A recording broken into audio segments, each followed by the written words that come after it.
뉴욕 증시가 일제히 하락 마감을 했습니다.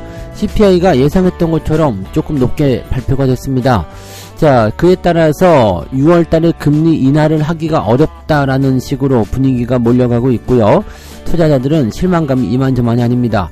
자, 6월달에 금리 인하를 하지 못한다라면 시장의 실망 매물이 출회하게 되면서 주가 하락의 별미가 될 수가 있는데요.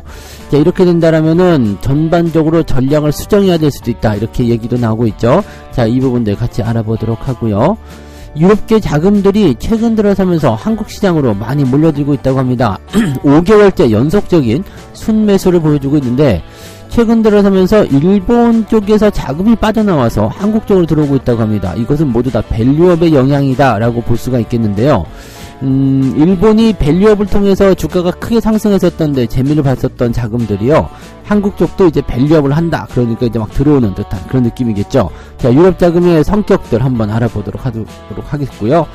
정치 테마주들의 변동성이 나타날 것으로 생각되고 있습니다. 일단 총선이 끝나면서 뭐 원하시는 결과를 얻으셨을지 아닐지 잘은 모르겠습니다만, 정치 테마주들은 이제 원하는 결과가 나왔든 아니든지 간에 변동성을 보이게 됩니다. 나한테 유리한 쪽으로 갔다고 해서 주가가 더 상승하는 게 아니란 얘기죠. 정치 테마주들은 이런 어떤 재료가 소멸되고 나면은 주가 하락으로 연결되는 경우가 많기 때문에 반드시 주의해야 되는 거 같이 알아보도록 하겠습니다.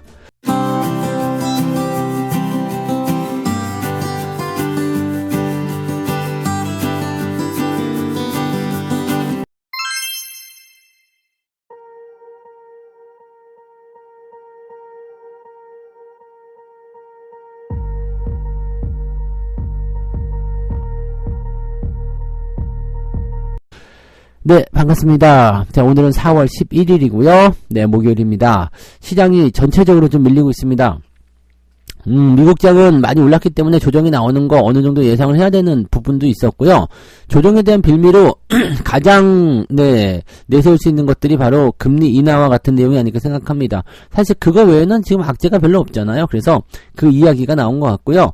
다우지수는 마이너스 1.09%, 나스닥은 마이너스 0.84% 하락세를 보였습니다.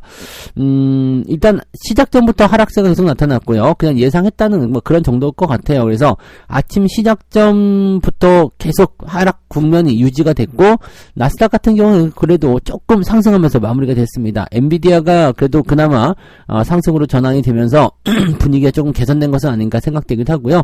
하지만 다른 반도체 지수나 또는 다른 기술주들 모두 하락세를 보였기 때문에 엔비디아의 반등은 그렇게까지 주목받지는 못했다라고 보시면 되겠습니다. 전반적으로 분위기 안 좋았기 때문에 국내 증시도 뭔가 안 좋은 출발이 나오지 않겠느냐, 이런 전망을 좀 내보낼 수 있을 것 같아요.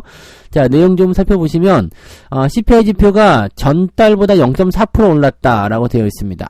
월가 예상치는 0.3이었거든요. 근데 0.3이나 0.4나 그렇게 큰 차이는 없는데 예상치보다 더 많이 올랐다, 이것 때문에 이제 부담이 좀 되는 거예요. 자, 3월달 CPI는 3.5% 올라온 걸로 나왔습니다.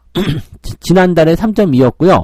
월가 예상치가 3.4에서 3.5 정도였는데 그냥 3.5가 나와버린 거죠. 그러니까 예상치보다 이것도 높다, 이렇게 나오면서 시장의 부담감이 좀 커진 모습이었어요. 하지만 이제 근원 CPI 같은 경우도 이제 조금 개선될 것이다라는 전망이 좀 있었는데, 이것조차도 지금 그다지 썩 좋지 않았죠. 3.8% 올라간 것으로 나왔습니다. 그래서 예상치가 3.7이었는데 3.8이 나오게 된 거라서 이쪽도 실제적으로 그게 좋지 않았어요. 그 다음에 근원 CPI도 전월 대비 0.4% 상승하는 모습이 좀 나타났고요. 그러니까 전반적으로 인플레이션에 대한 부분들이 아래로 떨어지는 것이 아니라 유지가 되는 형태로 진행되고 있다 보시면 되겠습니다. 이게 왜 그렇게 됐어요? 라고 물어보니까 지금 그 3월달 주거비, 그 다음에 그 집값이죠, 집값. 그 다음에 휘발유 가격이 큰 폭으로 올라간 것이 영향을 주었다라고 되어 있습니다. 그러니까 이렇게 되어 있는 것은 최근에 이제 유가라든지 이런 부분들이 반영이 됐기 때문이다, 이렇게 볼 수가 있는데, 근원 CPI 같은 경우는 에너지가 빠진단 말이에요. 그럼에도 불구하고 얘조차도 올라갔다는 것은 전반적으로 이제 물가 자체가 이런 높이 올라온 인플레이션 상황에 어느 정도 이제 그냥 적응이 되어 가고 있는 그런 모습이 아니겠는가라고 판단해 볼 수가 있습니다. 자, 이렇게 된다라면은 이거는 또 시간이 필요해요. 왜냐면 인플레이션 같은 경우는 뚝뚝 떨어질 때 그냥 그 탄력을 가지고 쫙 밀어버려야지 되는데 그 부분이 그냥 아유 뭐 그냥 이 정도 가격도 쓰지 뭐 이렇게 얘기가 나오는 상황이 돼버리면 적응을 하고 되거든요. 이 적응이 돼버리게 되면 물가는 그냥 그대로 유지가 됩니다. 그래서 이거는 이제 이 정도 물가대로 유지가 되는 것이 계속 진행이 돼야지만이 이제 그 뭐랄까요 성장률이 떨어지는데 이렇게 되려면 시간이 많이 필요하죠. 그러니까 이렇게 되면은 굳이 연준 입장에서는 금리를 낮춰야 될 이유가 없다라고 갈 수가 있죠. 왜냐면 가만히 놔두기만 하면 일단은 금리 인하 효과를 볼 수가 있게 되니까요. 그래서 당장 급할 거 없다 이런 식으로 나오는 연준의 입장도 이제는 이해가 될 수 있는 내용이 좀 됩니다. 자, 의사록도 공개가 됐는데 지금 6월 금리 인하 전망에 약화를 시킬 수 있는 그런 요소가 되었다라고 되어 있습니다. 최근 인플레이션 수치가 너무 실망스럽다. 인플레이션의 개선 흐름이 멈춘다면 금리를 높게 유지하는데 의견을 모으고 있다 이렇게 되어 있습니다. 즉 인플레이션이 아래로 떨어지지 않는다라면 금리를 당분간 이렇게 계속 유지하는 게 낫지 않겠습니까? 라고 얘기하고 있는 거죠. 위원들은 물가 상승률 목표치가 2%를 향해 갈 것이다. 뭐 그건 당연한 얘기겠죠. 언제 가느냐가 중요한 거지만 어쨌든 가기는 갑니다. 그렇게 간다라고 되어 있지만 그 과정이 다소 울퉁불퉁할 것이다. 그래서 순탄치 않은 그런 형태의 금리 인하 과정들을 겪게 될 것이다 라고 되어 있는 모습이죠. 자, 일단 의사록까지 이렇게 공개가 돼버리니까 일단 뭐 악재성 재료들은 다 재료가 나오게 된 거예요. 이제는 PPI 지표, 생산자 물가 지표가 어떻게 나올 것이냐인데 만약에 여기에서 긍정적으로 나오게 된다면 주가가 반등할 수 있겠지만 PPI 지표 역시도 나쁘게 나와버린다라고 한다면 그냥 이번 주는 패스한다고 보셔야 됩니다. 자, 일단 뭐 그런 이벤트 하나 남겨놓고 있기 때문에 일단 굵직한 건 다 지나갔다 이렇게 보시면 되겠고 그에 따른 주가 하락도 어느 정도는 다 반영이 됐다라고 보시면 되겠죠.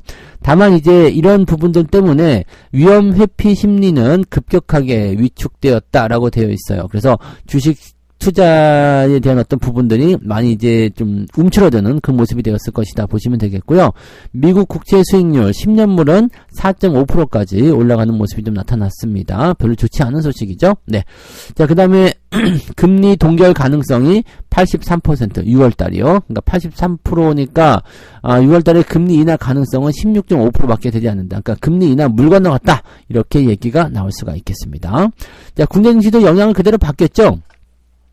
테슬라 같은 경우는 지금 월가에서 계속 목표치 낮추면서 또 3%대 급락세를 보여줬고요. 엔비디아는 조금 올라갔지만 나머지 기술주들 일제히 하락세 보이면서 필라델피아 반도체 지수도 조금 하락하는 모습이 좀 나타났습니다.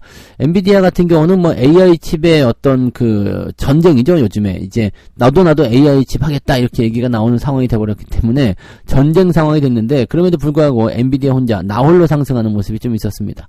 자, 이런 것들 살펴보면은 반도체 쪽에서는 그렇게 큰 문제점을 발견하기는 어려울 것 같아 보이긴 합니다. 다만 삼성전자의 주가가 또는 하이닉스의 주가가 최근에 높았다는 것을 감안해 본다면 이쪽에서 충분히 조정이 나올 가능성이 있겠다라고 판단해 보시면 되겠고요.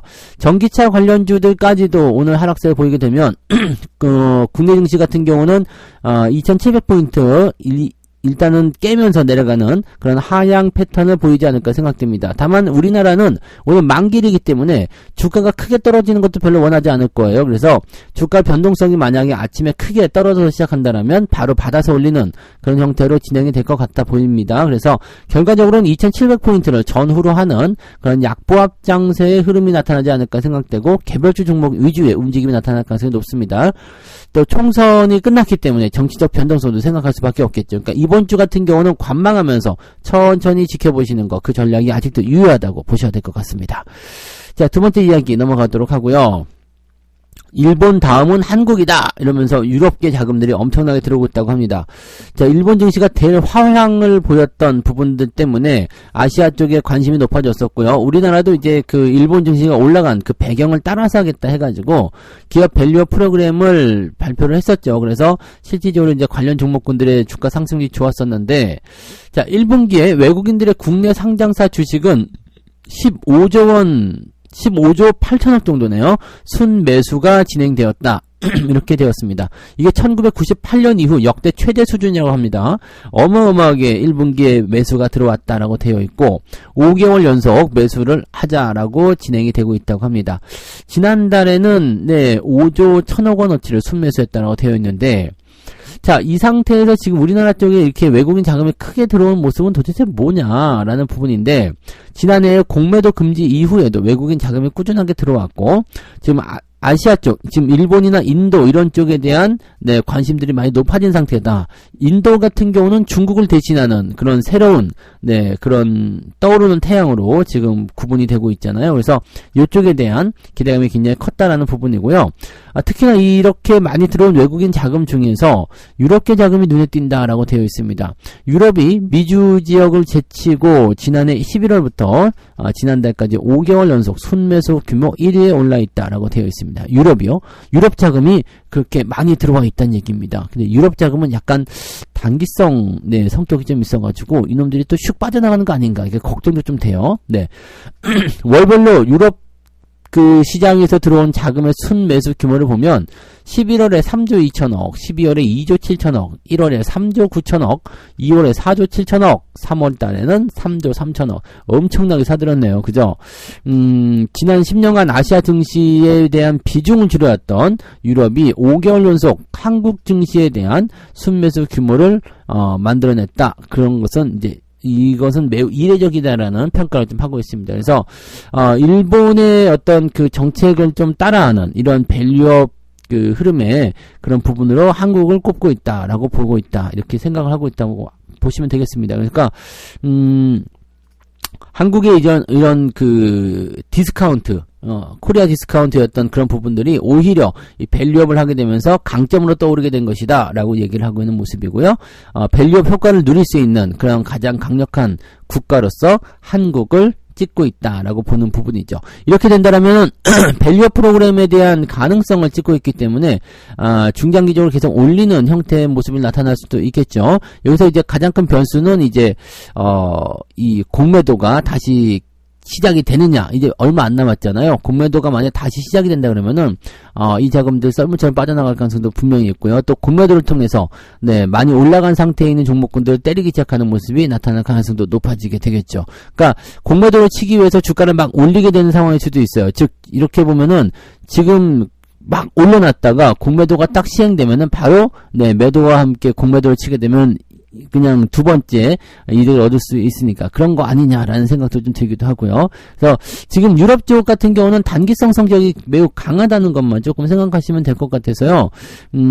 요거가 이제 그 계속 지속적인 어떤 매수세 유입을 이끌어낼 수 있겠는가에 대한 부분들은 조금 우리가 생각해 보긴 해야 됩니다. 다만 이제 한국의 이런 밸류업 프로그램이 그 기업들의 어떤 가능성 이런 것들 많이 높여주는 모습이기도 하고요. 또 한 가지는 이제 삼성전자 이런 반도체 쪽 시장에 대해서는 유럽도 마찬가지로 AI에 주목을 하고 있을 거란 말이죠. 그리고 HBM이라는 하나의 어떤 포인트를 이제 집중하고 있을 것이다라고 생각이 좀 듭니다. 그래서 그런 내용들이 일단은 이 전반적인 부분에서의 기대감을 좀 높여주는 과정이다라고 보실 수 있겠습니다. 그래서 유럽 쪽 아이들의 어떤 생각은 잘 아직은 알 수가 없죠. 그렇지만 얘네들은 원래부터가 단기적인 성격이 매우 강했다는 것을 우리가 좀 생각하시고요. 자금이 많이 들어온 만큼 또 변동성도 크게 나타날 수 있다는 것을 생각하셔야 될 것 같긴 합니다. 자, 어쨌든 외국인의 자금들이 유럽 쪽 자금들이었다는 것은 우리가 어느 정도 체크를 좀 해봐야 될 것 같아요. 네. 자, 세 번째 이야기 넘어갑니다. 대선이 끝나면 좀 뚝뚝 떨어지는 그런 정치 테마주들에 주의를 해야 된다. 이건 당연한 얘기겠죠. 이제 선거가 끝나면 이제 관련주들은 떨어지는 모습이니까 그런 것들을 좀 참고하셔야 되는데 그동안 이제 정치인과 연관성이 있다라고 해가지고 막 올라간 기업들 많았어요. 근데 그런 기업들 같은 경우는 이제 총선 결과에 따라서 잠깐 반등하는 모습은 있을 수 있겠죠. 만약에 이제 이재명 대표는 지금 당선이 확정됐잖아요. 당선이 됐기 때문에 관련주였던 이제 동신건설이라든지 에이텍 이런 종목군들은 이제 주가 상승이 일어날 수가 있겠죠. 근데 그게 이제 차익 매도의 신호가 될 수가 있습니다. 그러니까 이거는 뭐 좋고 나쁘고를 떠나가지고 아니면 뭐 떨어졌다 하더라도 마찬가지죠. 떨어졌다고 한다면 바로 떨어지기 시작할 테고 당선이 됐다 그러면은 일단 상승 출발했다가 떨어지는 모습. 그러니까 이렇게 떨어지나 저렇게 떨어지나 같이 떨어지는 모습은 나타나는데 그래도 조금이라도 더 올라서 떨어진다면 괜찮은 건가요? 네. 아무튼 그런 모습도 나타날 수 있다는 얘기죠. 그러니까 그러한 내용들 참고하셔야 되고요. 이 동신건설 같은 경우도 재밌잖아요. 이 대표의 고향인 경북 안동에 본사가 있다. 그거랑 이재명 대표하고 뭔 상관이에요? 고향이 고향 정치 테마주는 이런 거잖아요. 그러니까 이게 좀 마음에 안 들어요. 그러니까 어쨌든 그런 형태들 느낌들 좀 보실 수가 있는 건데 아무튼 그래도 결과가 이재명 대표 쪽에는 좋게 나타나서 관련주가 좀 올라갔다 떨어질 수 있는 그런 좀 안정적인 모습이지 않을까라고 생각을 좀 해봅니다만 어쨌건 떨어지는 건 변함없다. 네, 참고하시고요. 국민의힘이 지금 보면 이제 결과치에서 좀 안 좋게 나타났죠. 그러다 보니까 이제 덕성이라든지 이런 기업들은 이제 최근 들어서 하락세를 보였는데 추가적인 하락이 나타날 수가 있고, 덕성은 이제 대표이사와 사회이사가 서울대 법대 동문이었다 해서 한동훈, 테마주로 많이 엮였었는데, 주가 하락이 좀 불가피하겠죠. 자, 조국혁신당의 조국 대표, 요거. 근데 이거 조국 대표의 로스쿨 동문이 전직 감사를 지낸 화천기계. 자, 조국 대표가 지낸 것도 아니고 조국 대표의 로스쿨 동문이요. 네, 전직 감사를 지냈어. 대표이사나 사회이사도 아니고 감사를 지냈. 화천기계. 네, 이런 거.